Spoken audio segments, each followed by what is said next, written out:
Time to break down Jaylen Scott, the 2027 DB commitment for the Florida State Seminoles.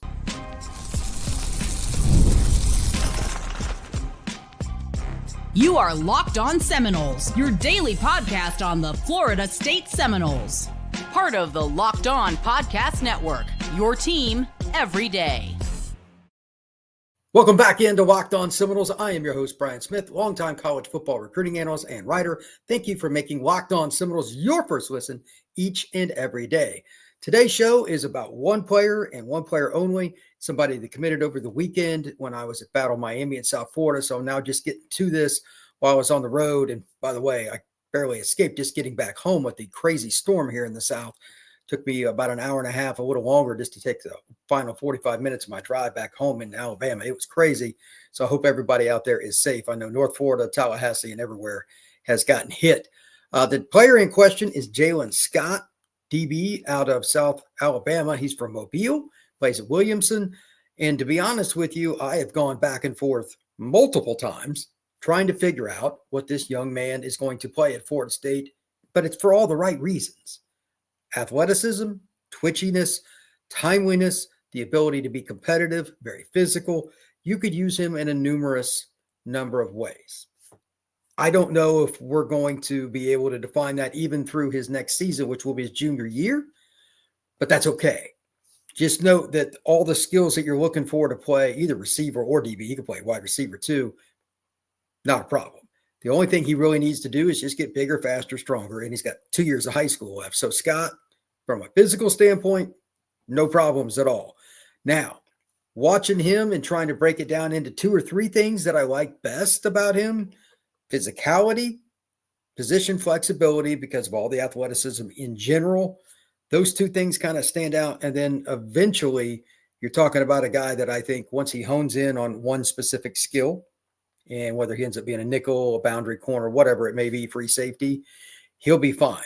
Because his high school at Williamson, they used him in a variety of ways. And no matter where he went, he did well. So think about it.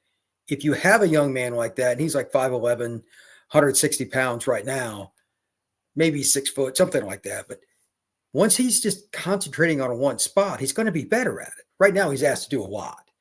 And to be clear, Williamson has a ton of players. Just in the class ahead of him, they've got a couple of kids at receiver that are being recruited. They've got a corner that's being recruited. In his class, they got a linebacker that's got a bunch of offers. This is a program that plays big-time football. They were 10-2 last year, so even in practice, he's getting reps all over the place against really good football players. So Scott is a young man that hasn't honed just one skill yet. He's been used in a variety of ways, so Florida State will be able to do that. As far as what I have thought about the most with him would be nickel. And the reason I bring that up is physicality. Take the following example for number 1 point here. When you see the screen game in today's college football, one error just on your angle, forget your effort, forget your tackling ability, breaking down, rallying to the football. If you take one misstep, a player can go to the house. You get these 5'9", 155-pound receivers and running backs. They throw an angle route to them or something over the middle. That's one thing. But just the swing pass in the little screens, the tunnel screen or a flare, anything, even a hitch, if you take the wrong angle and you're like, let's say you're in the slot and he's playing that nickel spot and the outside number 1 guy catches a hitch, well, you got to rally to the ball. Chances of somebody coming down and tackling those kids on that first initial turn, it's hard, man. I know you do a million different drills. It's hard. You got to rally to the ball. So the secondary guy to me is as important, if not more important, than the first guy that's technically, okay, this is my player. You know, they're in cover 4, cover 1, which almost the same thing.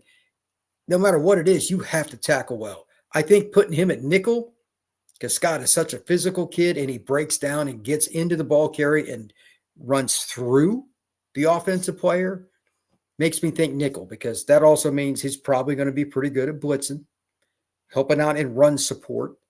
And finally, he's just a guy that's going to battle, because the unfortunate part of nickel, as I've said many times on this show, you're going against guys in front of you that are different on each play. It could be a tight end. It could be the 155 guy. They move inside. He could be the number 3 or whatever.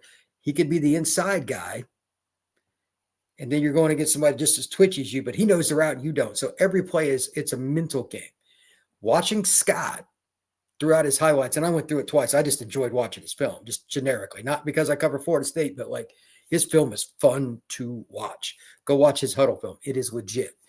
If you watch him, he'll be at free safety on a play, and he'll come down here like he recognizes really quick, and he'll get to the slant and put a tag on a guy. He'll get to the football when a guy reverses field. He'll outrun other guys that may have had the ankle. He just has a knack for it. If you're going to have a nickel defender that's truly impactful, you need somebody with those traits. So yeah, physical and fast and athletic, all that's great. He wants to get there first. He wants to beat his teammates to the football. So for all of those things, I think that it's just effort. It's just effort because you don't maximize your talent without doing that. And you hear coaches like Saban or anybody else, Bobby Bowden, all these speeches you can go look up on YouTube. It's the same stuff. It just worded differently depending on the individual. We can't teach your talent. That's a God-given trait. You train and all that. But on game day, if you don't maximize it through effort, it's worthless. Scott does that. He's a sophomore in high school, and I'm watching this. And I'm like, this is impressive.